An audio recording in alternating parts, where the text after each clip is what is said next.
வேதத்தில் ஒரு மனிதனை குறித்து நாம் பார்க்க முடியும். எவீரு என்ற ஒரு மனிதன். இந்த எவீருவை குறித்து நீங்கள் வாசிக்கிற பொழுது அவன் ஒரு நாள் இயேசுவிடத்தில் வருகிறதை நாம் பார்க்கிறோம்.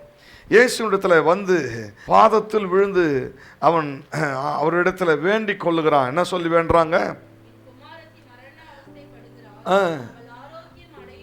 அடையும்படிக்கு நீர் வந்து அவள் மீது உம்முடைய கையை வையும் என்று.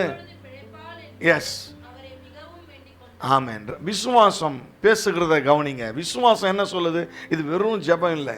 இன்றைக்கு நம்ம ஜெபம் என்ன? வெறும் கையை வையும், அதுதாங்க ஜெபம். விசுவாசன்றது என்ன? அவள் பிழைப்பாள். விசுவாசம் உள்ள ஜெபம்னா என்னன்றதை நீங்க கவனிச்சு பாருங்க. ஆண்டவரே உம்முடைய கையை வையும். இரண்டாவது சொல்றாரு, அப்பொழுது அவள் பிழைப்பாள். அதான் விசுவாசம் உள்ள ஜெபம்.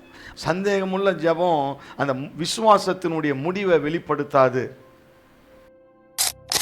அவனுடைய வேலைக்காரர்கள் வந்து சொல்றாங்க, இனி நீ போதகரை என்ன செய்யாத அப்படின்னா என்ன தெரியுமா? அதனுடைய வேற அர்த்தம், இனிமே அவர் மேல விசுவாசமா இருக்காத.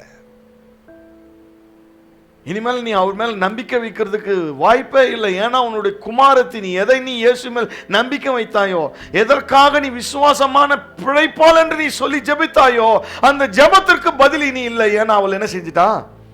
மரித்து போனாள். இனி அவரிடத்துல நீ வேண்டிக் கொள்வதற்கு அர்த்தமே இல்லை என்ற ஒரு அடையாளத்தில் தான் அந்த வேலைக்காரர்கள் இயேசுவை குறித்து கோபத்தோடு பேசுறாங்க.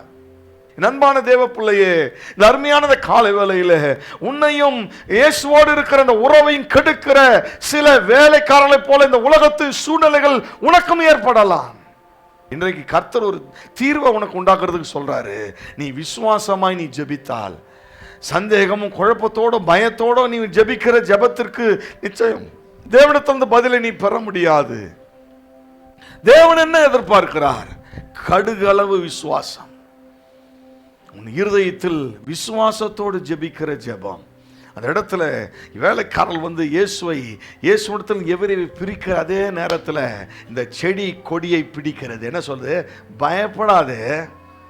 என்ன சொல்றாருங்க?